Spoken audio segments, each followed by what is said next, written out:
Greetings, everybody. It's Jim. A few weeks ago, I did a video about these three games here. There was a 3-in-1 package by SPI to try to draw people more into their product line. Of course, all the emphasis was put on the game that we're going to be talking about today, which is pretty much a crowning achievement. And it's a great game in general, quite honestly. I come to find out more than just a demo. It's something that I'd actually replay over and over again. It just wets my whistle to the simplicity of what wargaming can be. Today, I'm going to be going over with you Napoleon at Waterloo from SPI.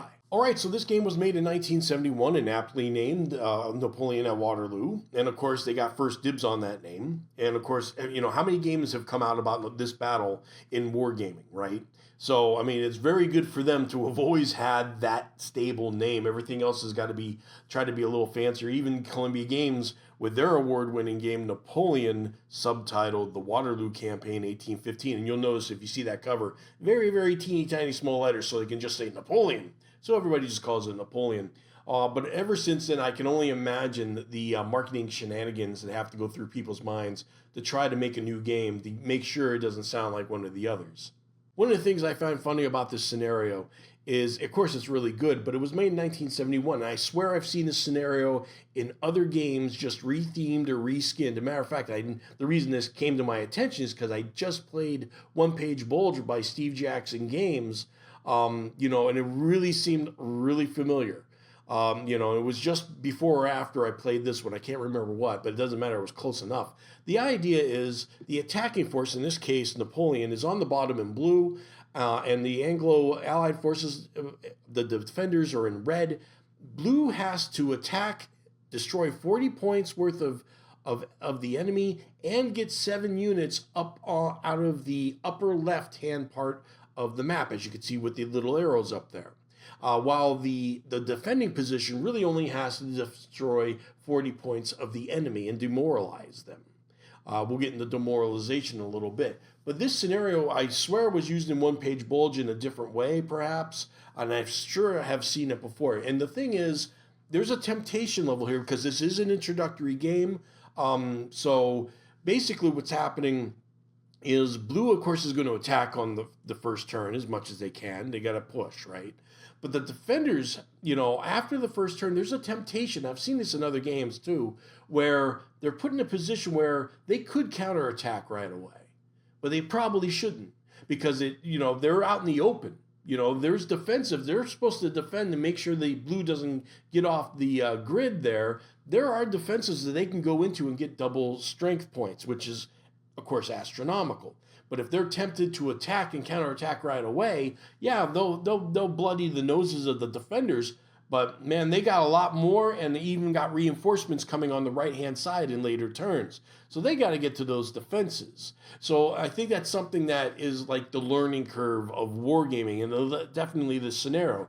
And it did happen here, and it also definitely happened in One Page Bulge.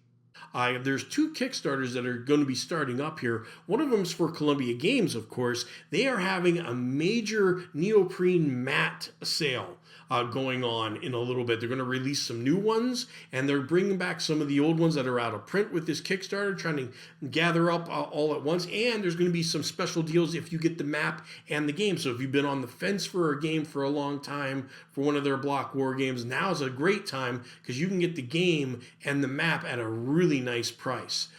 So that's going on. That's going to be going on soon. And also is going to be Vendy 93, and this is by Fellowship of Simulations. Now that might sound familiar. It's the guys that did the 3-time award-winning Verdun Steel Inferno. Okay, that's the one that was drawn by the French artist Tardy. It really got great reviews. Obviously, it won 3 awards. And the thing about that Kickstarter is it also brings out Napoleon's Conquests. That's also going to be available. The thing is, with Vendy 93, Napoleon's Conquests, and Verdun, both of those were out of print, and now they're a reprint. So it's your chance to get those before they go away again. So it's really good prices if you pick up 2 or even 3 of the games. And I'm looking forward to seeing more about Vendy 93 because it's looking like going to be another winner for Fellowship of Simulations. Napoleon at Waterloo is a really good learning tool, not just for new players, of course it is, it's made for that, but also I think it's something that veteran war gamers should go back to every so often, just to remember that a really good solid war game doesn't have to have that much Chrome. We're a tendency to really go deep into that, especially in the early, I mean, the 80s and the 90s, where that was pretty much getting to be the norm, you know. But all they ended up doing was make a niche from a niche. You know, I mean, War Gamers is already here, and then they make all this Chrome for these certain war games, and now it's like only these number of people can play it. But this is really beautiful. It covers all the basics, zones of control. They have artillery rules, which is nice, because that way it makes it a little bit more than just the forces just bashing on each other like a medieval style. But the terrain is really done simply. Basically, everybody can just one movement point per hex, and that's it. You can't go through woods unless there's a road, and that's pretty much the key of it. So they really streamline that process. Of course, they got the general attacking ratios, which is probably the most complex thing in the game. But even then, with this rulebook, they have, because there's only 4 pages, they have a lot more room to put a lot of examples, and there are a lot of them. And I figure I might as well just show you the rules, so here they are. And basically, it is a pure I go, you go game, by the way. I move, I attack, you go, you attack. Very simple, straightforward. And here's the examples of the attacks I was talking about.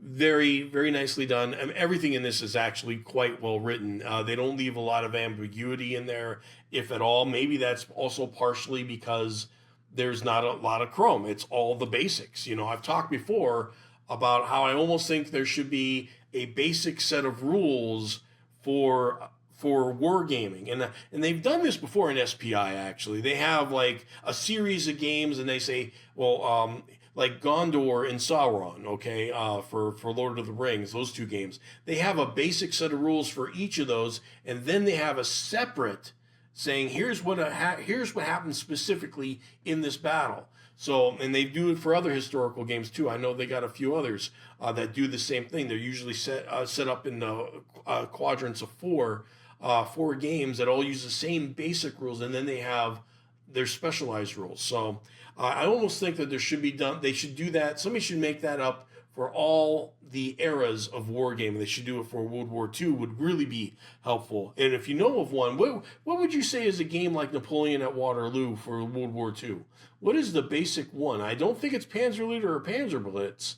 So is there a hex encounter war game that really fits that? Let me know in the comments below. I'd like to check it out. But basically, 4 pages, really well written, no doubt. A second edition was made to these rules years later, and I couldn't find anything of what the changes really were as far as the gameplay. I didn't think it would.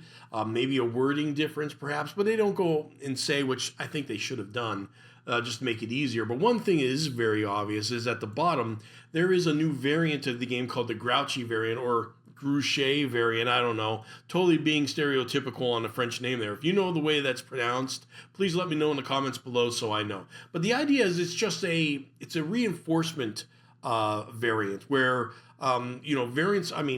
reinforcements from both sides come in.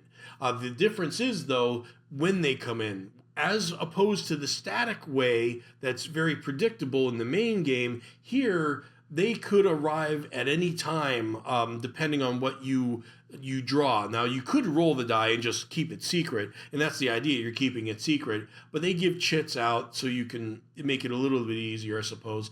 But the bottom line is there's 3 different ways that the French can come in with more reinforcements, and then 6 different ways for the Prussians. So even though you as a player would know a general idea of how the opponent would come in, the opponent reinforcements would come in. You can't guarantee it, but you still have an inkling of an idea. Prussia's reinforcements being a lot more unpredictable, while the French reinforcements, there's only 3 variations. I would like to give that a shot, though. It seems like a lot of fun to add, something that a little bit more randomness to the game that you can't totally predict where the forces are coming in from. Anyway, guys, I really think everybody should enjoy this game and get it on eBay. It's not too expensive. I got it for $20, and this is worth the price of that alone. And I will see you next video.